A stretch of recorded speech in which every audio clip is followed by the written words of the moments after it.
ইন্নাল হামদালিল্লাহ ক্বালা আল্লাহু তাআলা ফি কালামিহিল মাজিদ আউযু বিল্লাহি মিনাশ শাইতানির রাজিম ইন্নী জাঈলুন ফিল আরদি খলিফা। আল্লাহ পাক রব্বুল আলামিন যখন দুনিয়াতে মানুষকে পাঠানোর চিন্তা ভাবনা করলেন, তখন আল্লাহ পাক রব্বুল আলামিন এই আয়াতটা বলেন, ইন্নী জাঈলুন ফিল আরদি খলিফা। আল্লাহ পাক রব্বুল আলামিন এই জমিনকে পরিচর্যা করার জন্য বলছেন কি, আমি খলিফা প্রতিনিধি পাঠাবো। খলিফা শব্দের অর্থ প্রতিনিধি পাঠাবো। এখন আমরা দুনিয়াতে আসার পরে আমরা নিজেরা কি করি, প্রতিনিধি বানাই। আল্লাহ পাক রব্বুল আলামিন বলছে প্রতিনিধি পাঠাবে। তো আল্লাহ পাক রব্বুল আলামিন প্রতিনিধি হিসেবে কাকে পাঠাইছে? আমাকে, আপনাকে, সকলকে পাঠিয়েছে। তো আমরা কি করি, এর থেকে যাচাই বাছাই করে একজনকে আমরা নির্বাচন করি, আর ওনাকে আমরা আমাদের প্রতিনিধি হিসেবে আমরা মেনে নেই।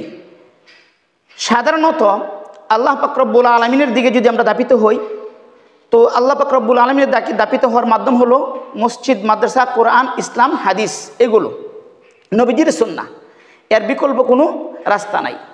তো আমরা যখন মসজিদ নিয়ে চিন্তা করি, তখন আমরা চিন্তা করি যে একজন ভালো মানুষের দরকার। তখন কি সমাজ থেকে যেই ছেলেটা সবচেয়ে ভালো, সবচেয়ে আদবওয়ালা, সবচেয়ে জ্ঞানবান, সবচেয়ে বুদ্ধিমান, তাকে আমরা ইমাম হিসেবে নিযুক্ত করি। এমনিভাবে মাদ্রাসার শিক্ষা, কোরআনী শিক্ষা, হাদিস শিক্ষা, সুন্নাহ শিক্ষার বিষয়ে আমরা কি করি, একজন কোরআন জানলেওয়ালা, ইসলামিক মাইন্ডের যিনি, তাকে আমরা নির্বাচন করি। তো ইসলামী রীতিনীতি অনুযায়ী যদি আমরা দেশ পরিচালনা করতে চাই অথবা আমরা নিজেরা চেষ্টা করি, তো এখানেও কোরআন হাদিস ওয়ালারাই একমাত্র প্রযোজ্য। এছাড়া বিকল্প কেউ করতে পারবে না। কারণ মসজিদের আমানত, মসজিদের ক্যাশ, মসজিদের টাকা পয়সা, মসজিদের দায়িত্ব ইমাম সাহেব যেভাবে পালন করে, সভাপতি সেক্রেটারি ভাবে পালন করতে পারে না। 5 বছর পর আপনারা সেক্রেটারি, সভাপতি চেঞ্জ করেন কেন? সে মসজিদে টাকা খেয়েছে।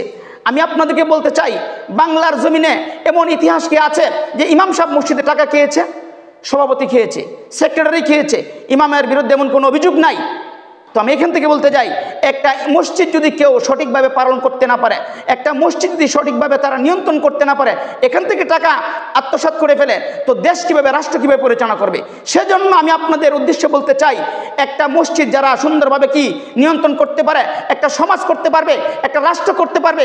সুতরাং একটা রাষ্ট্রকে সুন্দরভাবে গুছিয়ে দেওয়ার জন্য, সাজিয়ে দেওয়ার জন্য, সমস্ত মানুষদের অধিকার, ন্যায্য অধিকার তাদের কাছে ফিরে দেওয়ার জন্য ইসলামী দল ছাড়া, ইসলামী মাইন্ডের মানুষ ছাড়া, আলেম ওলামা ছাড়া, এক কথা ওলামাই কেরাম ছাড়া বিকল্প কেউ করতে পারে না, পারছে না, পারবে না ইনশাআল্লাহ।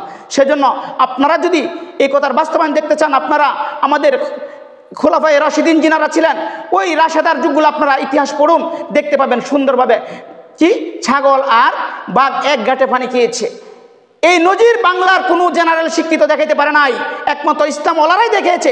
আবার যদি আপনারা সেই শান্তি ফিরে চান, তাহলে আপনারা আলেমদের দিকে কি হন, নজর দেন, আলেমদেরকে কদর করেন, আলেমদেরকে ক্ষমতার আসনে বসান। আল্লাহ তাআলা আমাকে এবং সকলকে বোঝার তৌফিক দান করুক।